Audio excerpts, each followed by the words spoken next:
साथियों, आप सभी का इस प्लेटफॉर्म पर स्वागत है। यहाँ पर हम लोग MPPCS 2020 जिसकी प्रारंभिक परीक्षा 11 अप्रैल 2021 को होना निर्धारित की गई है, उसके लिए टेस्ट सीरीज लगा रहे हैं। और यह जो टेस्ट सीरीज है, यह मध्य प्रदेश इंदौर की कोचिंग है Chetan Meena institute for civil services, इनके द्वारा जो टेस्ट सीरीज कराई जा रही है वही टेस्ट सीरीज की चर्चा हम लोग यहाँ पर करेंगे और पूरे व्याख्या के साथ यहाँ पर हम लोग उसको देखेंगे। तो चलिए प्रारंभ करते हैं। सबसे पहला क्वेश्चन है, किस संविधान संशोधन द्वारा एक व्यक्ति एक या एक से अधिक राज्यों का राज्यपाल नियुक्त किया जा सकता है?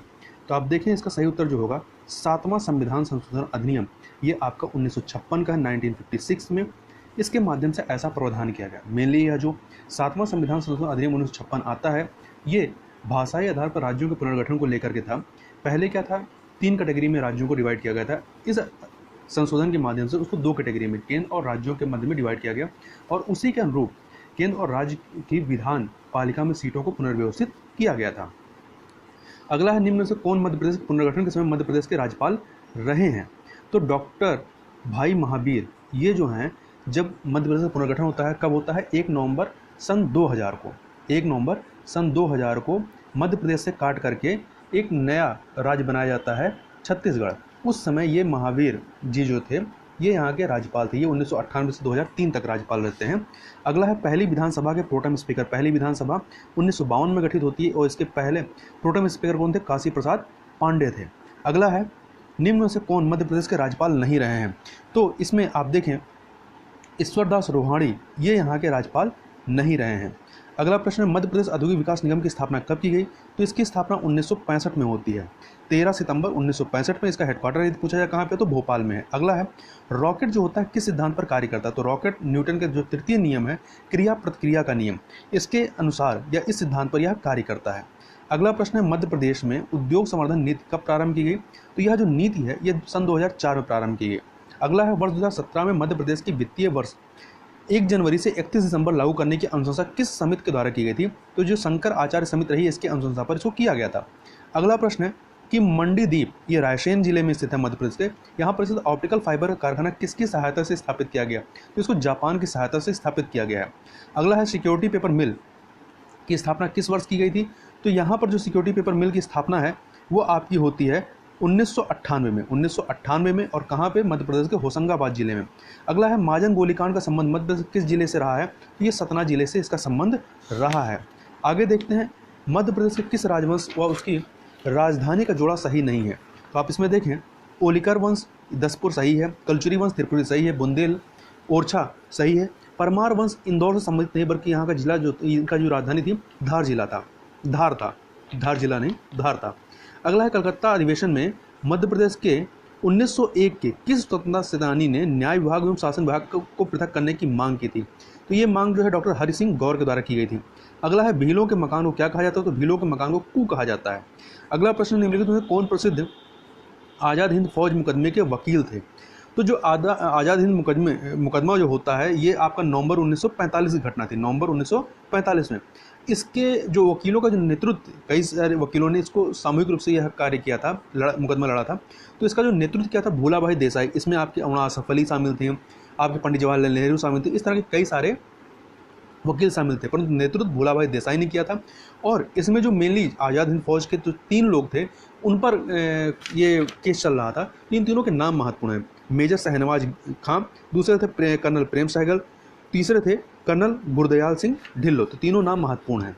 अगला है, भारत की आज़ादी के समय 15 अगस्त 1947 को कौन भारतीय राष्ट्रीय कांग्रेस का अध्यक्ष था? तो JV कृपलानी जी इसके अध्यक्ष थे।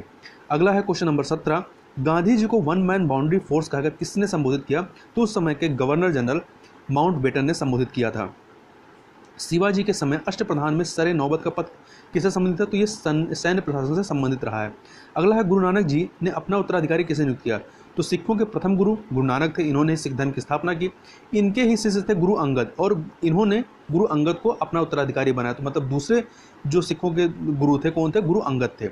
अगला है, यहाँ पे कौन एक सुमेलित है, ये बताना है। इधर शासक हैं और इधर संबंधित पुस्तक हैं, तो बताना है क्या, मतलब इसमें कौन से उसके राइटर रहे हैं।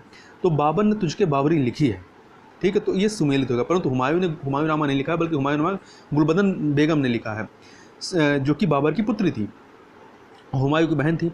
शेर शाह से संबंधित जो तारीख शेर शाही है, इसकी रचना अब्बास सरवानी ने की थी और अकबर संबंधित तबकात अकबरी को निजामुद्दीन अहमद ने लिखा था।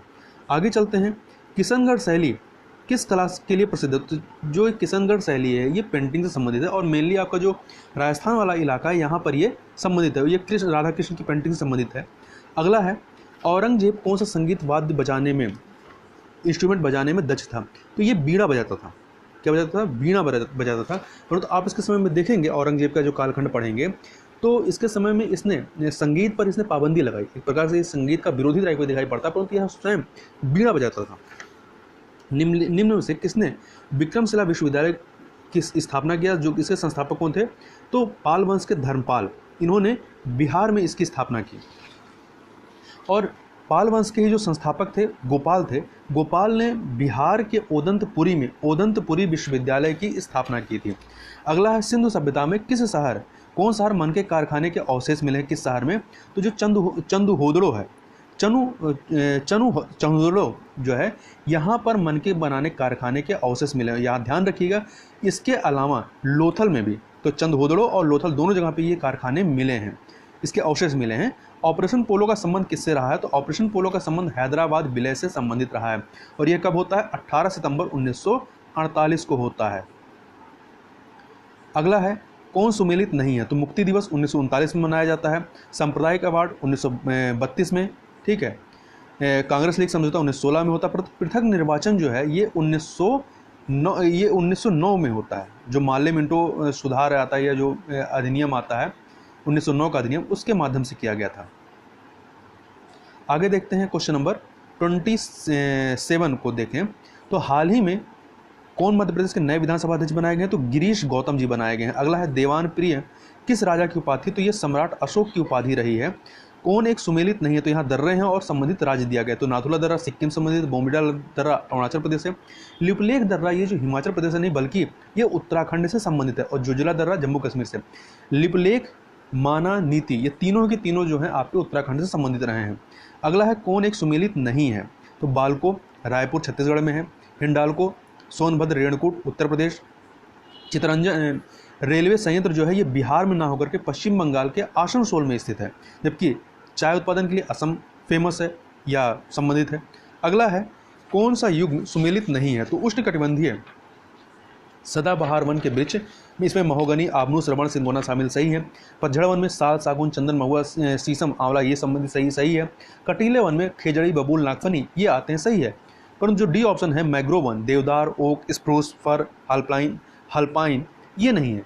देखिए देवदार तो आपका मानसूनी वन में आ जाएगा, जो सदाबहार जो वन होते हैं उसमें आ जाएगा, परंतु जो आपके ओक है, स्प्रूस है, फर है, हल्पाइन है, ये आपके जो हैं जो टुंड्रा वन होते हैं यहाँ पे आ जाएंगे।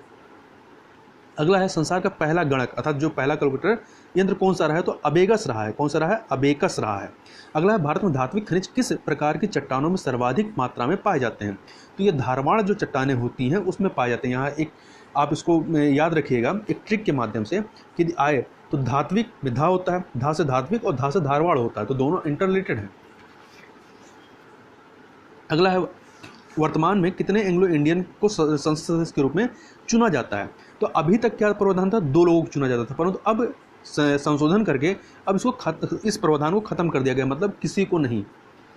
अगला है, कौन सा देश स्कैंडिनेवियन देशों के समूह में नहीं है? तो नीदरलैंड इसमें नहीं है, बल्कि नॉर्वे, स्वीडन, फिनलैंड इस समूह में आते हैं। अगला है, यहाँ पे 2 देशों के मध्य की जो सीमा उसको किस नाम से जानते हैं वो दिया गया है, और हमें बताना कौन सा सुमेलित नहीं है। तो मैगीनाट रेखा फ्रांस और जर्मनी के मध्य में है। 38वां अक्षांश उत्तर कोरिया और दक्षिण कोरिया के मध्य में है। मैकमोहन भारत और चीन के मध्य में है, जबकि हैंडनबर्ग जो रेखा है ये फ्रांस और ऑस्ट्रेलिया के मध्य में नहीं है, बल्कि जर्मनी और पोलैंड के मध्य में है। और 49वां अक्षांश इसके मध्य में है, ये आपका कनाडा और यूएसए अमेरिका के मध्य में है। आगे चलते हैं क्वेश्चन नंबर 37 पे। तो 37 देख लेते हैं। टंगनका झील विश्व की मीठे पानी की एक लंबी झील है, इसकी सीमा किस देश से नहीं लगती है? तो तंजानिया से लगती है, कांगो गणराज्य से लगती है, जाम्बिया से लगती है, परंतु युगांडा से नहीं लगती। इसको आप मैप में जरूर देखिएगा।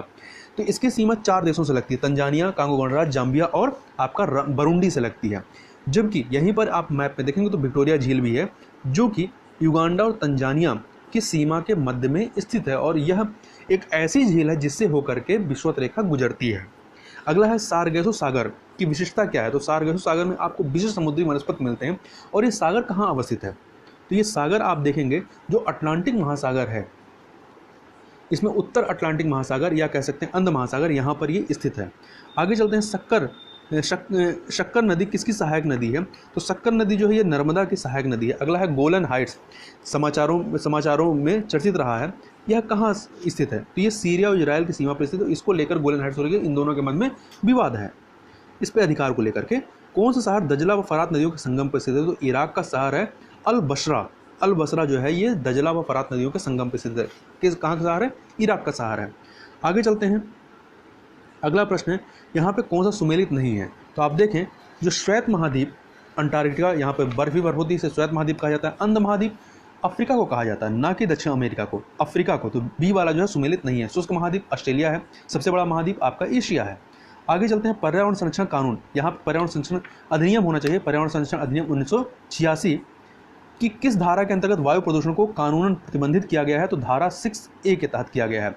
अगला है केंद्रीय सूचना आयोग निम्न में से किस मंत्रालय के अंतर्गत कार्य करता है? तो ये कार्मिक मंत्रालय के अंतर्गत कार्य करता है। भारत में पहली बार पर्यावरण एवं वन मंत्रालय की स्थापना कब की गई थी? तो 1985 में की गई थी। आगे चलते हैं, अगला क्वेश्चन है world wide life fund WWF की स्थापना कब की गई थी? तो इसकी स्थापना 1961 में होती है। और इसका हेडक्वार्टर कहाँ है? तो स्विट्जरलैंड के ग्लैंड में है। कहाँ पे? स्विट्जरलैंड के ग्लैंड में स्थित है। आगे चलते हैं क्वेश्चन नंबर 47 पे, रंगाथिट्टू पश्चिम बिहार कहाँ स्थित है? तो कर्नाटक के मैसूर जिले में स्थित है। तो ए ऑप्शन आपका सही हो जाएगा। अगला है भारत में इंग्लैंड का कौन सा दूत जहांगीर के समय अजमेर से मांडू आता है? तो सर टॉमस रो, ये आपका जो इंग्लैंड के राजा थे सम्राट जेम्स प्रथम, इनके राजदूत के रूप में यहाँ पर आता है। कब आता है? 1615 ईस्वी में आता है जहांगीर के दरबार में। और यदि पूछा जाए कि इंग्लैंड का पहला राजदूत कौन था जो मुगलों के दरबार में आता है, तो वो आपका कौन था? कैप्टन हॉकिंस था। कैप्टन हॉकिंस को जो है जेम्स प्रथम ने अकबर के राज दरबार में भेजा था। परंतु जब ये यहाँ पर 1609 में पहुंचता है, कब पहुंचता है? 1609 पहुंचता है। उस समय तक अकबर की मृत्यु हो गई थी। अकबर की मृत्यु 1605 में होती है और ये जहांगीर के दरबार में पहुंचता है।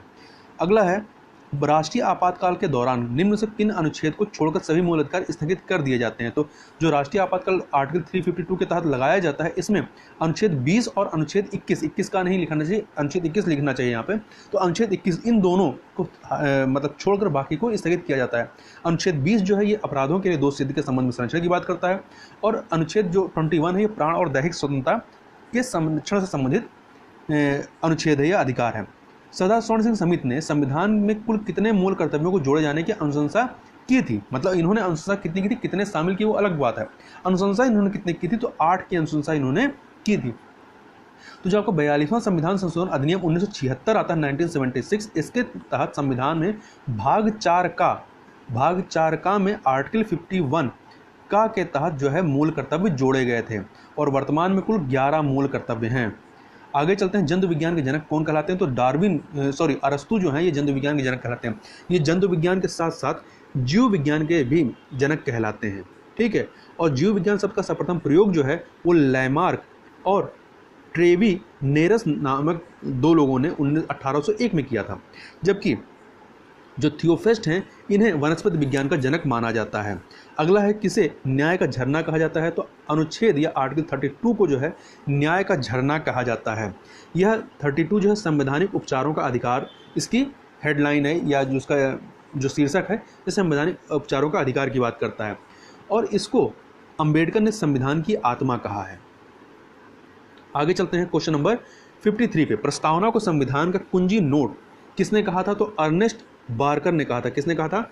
अर्नेस्ट बारकर ने कहा था। जबकि जो के.एम. मुंशी रहे हैं, के.एम. मुंशी ने प्रस्तावना को राजनीतिक जन्म कुंडली कहा और पंडित ठाकुरदास भार्गव जी ने इसे संविधान की आत्मा और संविधान की कुंजी कहा।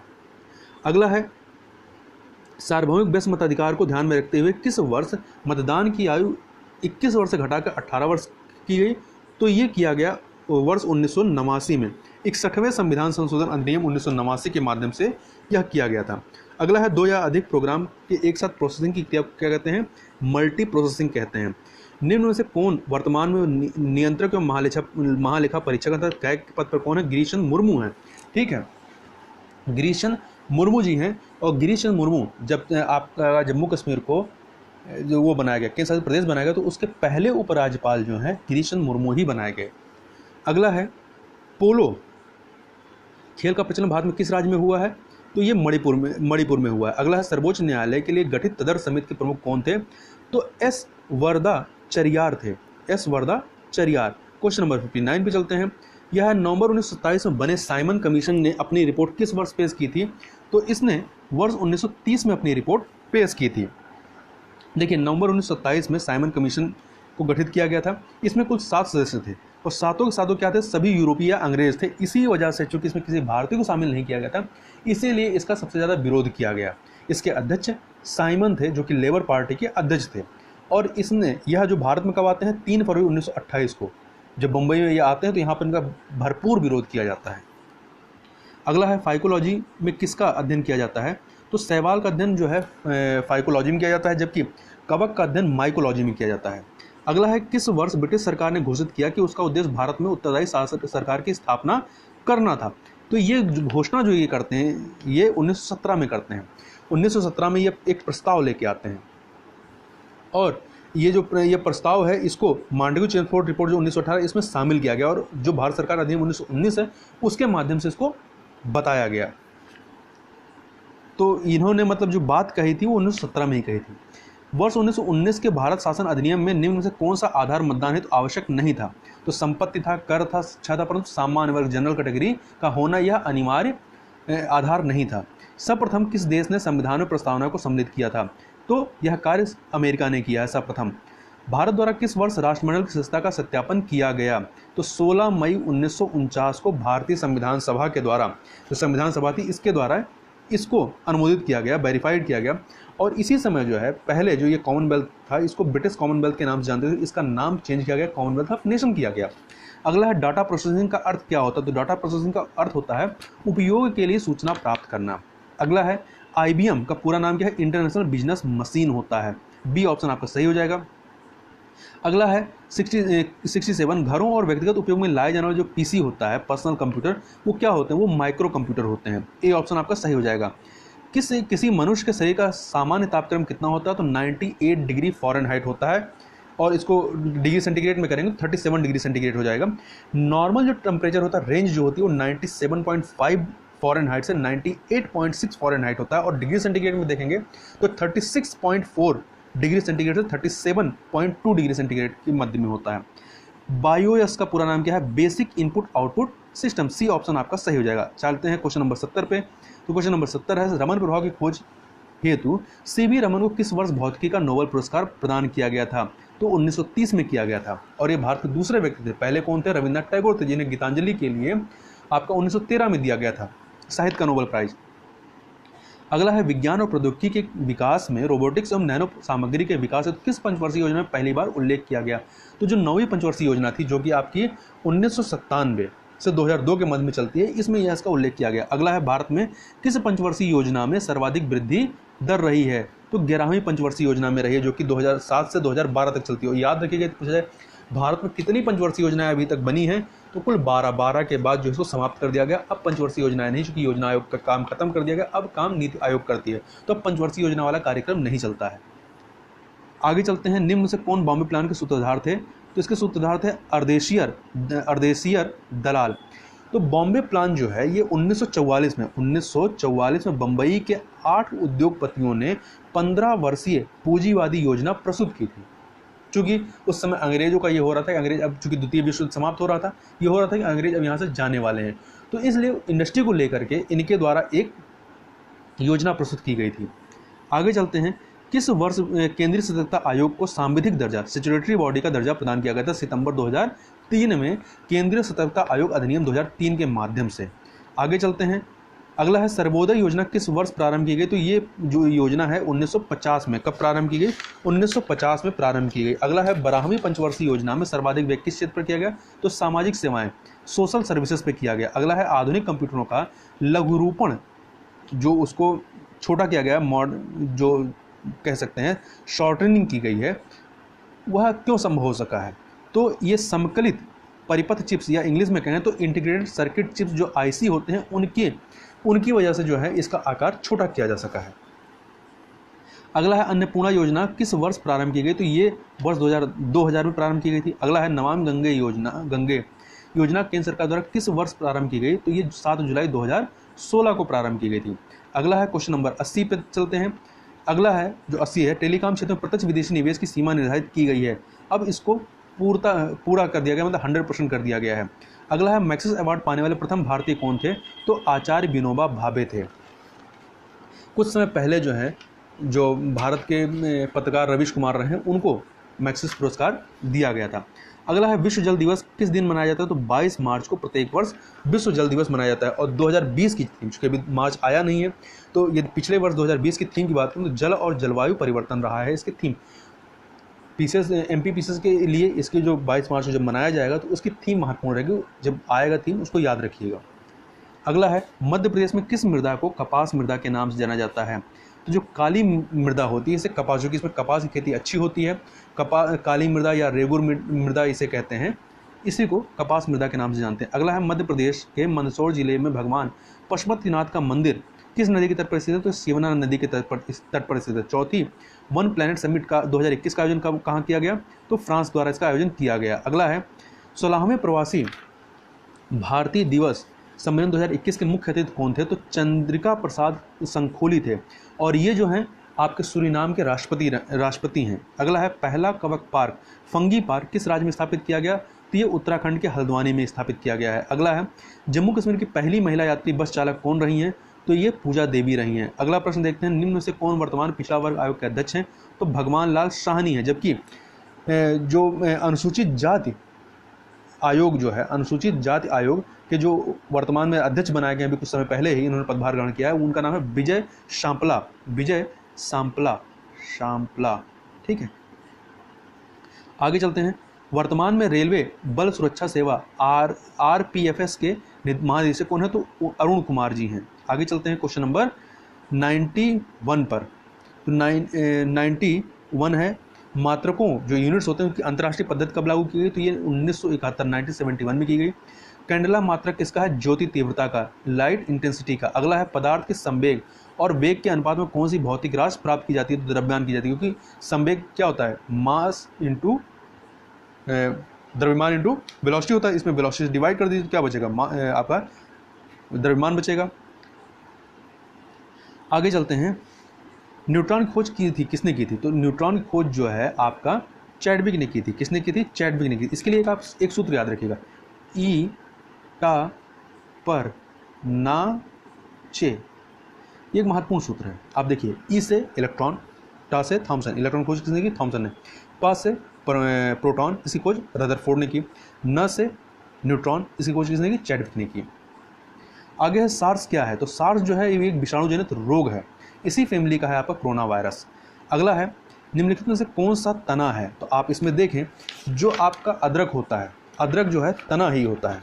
ठीक है, अदरक तना होता है। इसके अलावा आलू है, बंडा है, कैसर है, प्याज है, हल्दी, ये सब तने के रूप ही होते हैं। इसके अलावा जो सलजम है, गाजर है, चुकंदर है, मूली, ये मूसल जड़ों का रूपांतरण होता है, जड़ों का रूपांतरण होता है, उस जड़ों को हम लोग खाते हैं। अगला है डीएनए की संरचना को सबसे पहले किसने रेखांकित किया था? तो वाटसन एवं क्रिक ने। इसी के लिए इन्हें नोबेल प्राइज बायोस का जो नोबेल प्राइज है इसी के लिए इन्हें दिया गया था। अगला है बास्केटबॉल के खेल में दोनों ओर कितने खिलाड़ी होते हैं? तो दोनों ओर जो है 5-5 खिलाड़ी होते हैं। वॉलीबॉल में 6-6 खिलाड़ी होते हैं, पोलो में 4-4 खिलाड़ी होते हैं, और नेटबॉल में 7-7 खिलाड़ी होते हैं। अगला है भारत में निर्वाचन सूची तैयार करने की जिम्मेदारी किसकी है? यह जिम्मेदारी निर्वाचन आयोग की है। अगला है ईवीएम का प्रयोग भारतीय चुनाव में कब प्रारंभ किया गया? तो 1998 से 2001 के मध्य में जो है इसको फेज वाइज, मतलब फेज मैनर में इसको इंट्रोड्यूस किया गया था। और ईवीएम का फुल फॉर्म होता है इलेक्ट्रॉनिक वोटिंग मशीन, और इसको पूर्णतः जो लागू किया गया सारे जनरल और स्टेट असेंबली इलेक्शन में सन 2014 से 2014 जो इलेक्शन होता है यहाँ से इसको पूर्णतः लागू किया गया। तो इस प्रकार से यहाँ पर हम लोगों ने पूरे 100 क्वेश्चन देख लिए। तो इस वीडियो में बस इतना ही, मिलते हैं नेक्स्ट वीडियो में, तब तक के लिए बहुत बहुत धन्यवाद।